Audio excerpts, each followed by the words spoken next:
Hey, welcome everybody back to the Natalie Smith-Wells YouTube channel, where we are right in the midst of a series that I'm doing called 15 for 15. And if you have not seen episode 1 and 2, please go back and check those out. 15 is basically me commemorating 15 years of collegiate coaching in track and field. And I'm interviewing 15 athletes for 15 minutes that I had across those 15 years. And so today I have asked for Kennedy Holton to jump on for our episode 3, just to update us on what's going on with her. Kennedy is one of the last athletes that I had the opportunity to be able to coach after leaving in 2016. So I'm about to bring Kennedy in and let's see what's going on with her. Hey, Kennedy, how are you? Hey, how are you? I'm good. I'm good. Good seeing you. Good seeing you. You look so pretty. Thank you. So do you. You look good. I love the green. Are you representing USC Upstate? No, and this is my favorite color. So what better way to Hmm, I didn't know that. Well, it looks really good on you. thank you. Thank you. Well, let's jump right in. I want to know, like, thinking back to your time as a college athlete at the University of South Carolina Upstate, tell us, what did you enjoy the most about being a student athlete? I think what I enjoyed most about being a student athlete were probably being able to say I can do it all. I think with that, I was able to develop multitasking skills, time management skills that has helped me to this day. So I think even the students there were mesmerized by how much we can like tackle on at one time and get the job done still. So we would exceed in the classrooms and on the track. And I think that has helped me today mold me into the professional person that I am today. So that's what I think. Okay, good stuff. Good stuff. Well, thinking back too to your time in Spartanburg and at USC Upstate, what were some of your most memorable moments that you had there? I probably had two. I think one of the ones that I've had was probably with you, and it was really when I broke the 100-meter hurdle record. I know when you recruited me, we didn't know where I was going to be. I literally did every event on track except for steeplechase. So me and you were talking about we're going to figure it out. And I know you recruited hurdlers, and I didn't know where I was going to be once I was, with the hurdle group. And I just was like, oh my gosh, like, how am I going to, be able to compete with the others? But you believed in me, and I remember we kept training. And that one particular meet, I literally crushed the hurdle record. And you ran over to me, and you're like, you were moving. And I literally was in awe that I did that. So from then on, I realized that you believed in me, so I need to believe in myself. So literally, I kept breaking records then on, and that's one of the memories I had with you. And then another memory I probably have with you is I know me and my family, my extended family, we were going through some hardships. And the advice you gave me was to never think that just because someone is family that they're not human. That we all make mistakes. Don't think for a single second that, family members can do no wrong. And that to me, I was like, oh wow, that was deep. Like I didn't really, I'm putting them on a pedestal over, friends and over, other close family members. And I'm like, wow, what they did that dirty, they did that wrong. So I think that is what I take in from you as well. It has helped me with my everyday life. Just remember that everyone's human and that, put God first and you'll get through. So.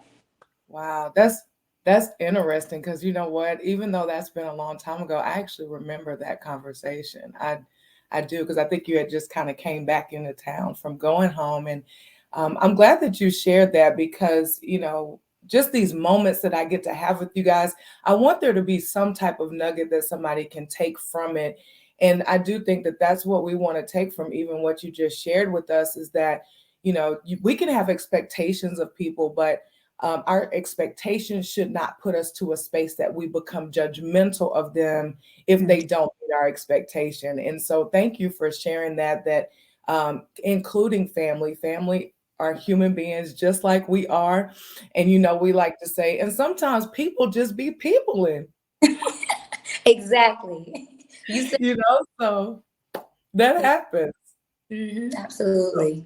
I'm glad that you caught that, really early in your walk because you're still very young, a whole lot of life to live. So that's really, really exciting. One of the things, Kennedy, that's always stood out to me, even going back to my younger years, I think that the time right after someone either comes out of high school or graduates college, I feel like those years are so, so pivotal. Oh my goodness, I can think back to my time of coming out of college and just trying to figure out what's next.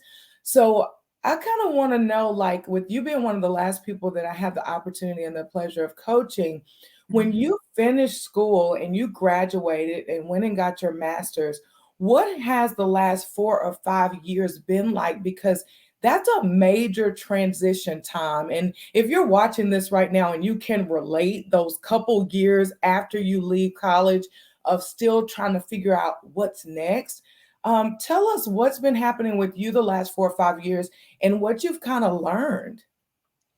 I would say there's about three things I probably learned over the course of these 5 years. And for one, do not live a life, regretting what you did not do. I think you shouldn't live a life of regret. You should make sure that you checked all your boxes. Make sure that, oh, did I finish pursuing the education that I wanted? Did I get all the degrees I wanted? Did I further my education? Did I get my master's? Did I get my doctorate? Same within sports. So, for example, did I finish my collegiate track and field career in the way that I wanted to? Could I see myself going further professionally? So I think that making sure that you chased all your dreams is essential. You don't want to sit back and say, "Oh, I could have did this. I should have did that." Secondly, I would say probably going for what you want. Tackle it head on first. When you first get that idea, when God gives you that idea, go for it. You don't Yeah. want to sit there and let years pass by and you're like, oh, I should have did that 10 years ago. Now, it's too late. No, go for it now. It's never too late. Whether when you get the idea, go for it. If you thought about it, years from now, still go for it. And lastly, I would say probably patience. I Mm. think very, very important to be patient with yourself. Don't be too hard on yourself. You deserve to be celebrated. You've accomplished so much. And also don't, compare yourself to others. So be patient with yourself. Don't look at that person like, oh, they got in their field fresh out of college. I'm still in a regular 9 to 5 job. Like I'm never going to get there. No, you will get there on God's time, not your time. So I think it's important to make sure you celebrate your life the way it is, and also celebrate your friends and family life the way it is. Like there's no right or wrong way on how to get there. So just putting God first and enjoying the journey.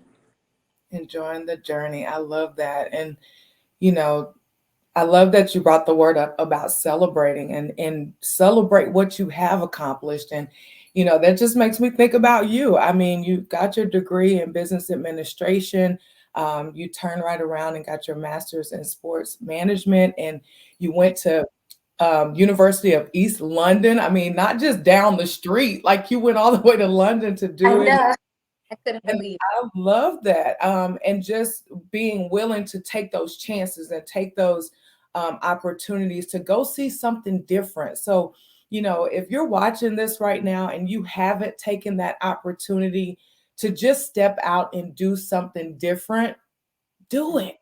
Just try it. And I know that you've been very good at that, and that's translated well for you over the course of time. Even in sport, like you said, you became a 60-meter hurdler, a 100 hurdler, but you could go all the way up through the 800 running, but being able to try to see what was really a good space for you. So I also kind of want to know, when you think back to me recruiting you. And I think it was around 2014. Is that when you graduated high school? Yeah. Yep. Okay. Okay. Yeah. So I was thinking about that and, thinking about what I was looking for in an athlete at that time.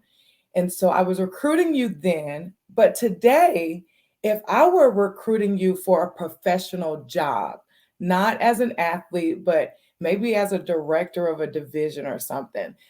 So I know back then I was looking for someone that, number one, was doing well in the classroom, somebody that was versatile, and then someone that I can just sense had strong character. And so now when I think about this, I would be recruiting Kennedy in another way. So let's just put you in those shoes right now. If I was recruiting you for a job right now, what would you say maybe are the top three things that really make you stand out? The top three things that I would say make me stand out is probably one, my determination. Literally, whatever my manager or supervisor want to give me, I'm making sure I surpass the goal that he is expecting of me. If there's a project due on Friday, I'm trying my best to get it done Wednesday. If there's like, even a particular guidelines I have to follow, I'm going to think outside the box and figure out, oh, well, can I do it this way? And, I'm really just very determined to get the job done and surpass the goals that they're expecting me to do. I think you shouldn't stay, closed minded.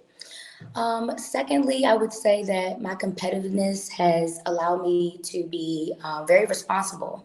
So I think that, whatever my manager is expecting of me, I'm making sure that I'm early, not on time. I'm making sure that I'm checking my emails constantly. Like I'm not going to have 1,000 emails in my inbox. I'm making Right. sure my clients, ASAP, not taking my time. So I think that that has allowed me to make sure, I'm getting stuff done as needed and, like again, surpassing the goal.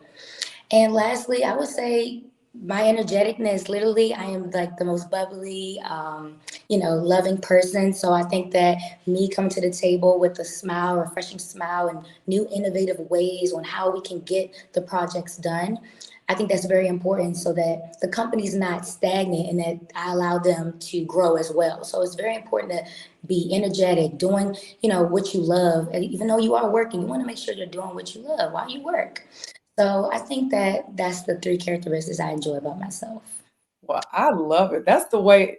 Hey, I'm telling you, if you're watching right now, that is one of the things I love about people that were formerly athletes. You are used to being able to just show up. And so for me to put you on the spot like that and you just went for it, so I would give you a job if I was hiring right now. So thank you so much for sharing that. And all of those characteristics that you brought up are very true about you. I can vouch for you on that. And so I also want to know, just moving forward, I got the blessing to be able to hang out with you for a little bit today, but what's coming up next for you that you're going to be doing or that you're looking forward to?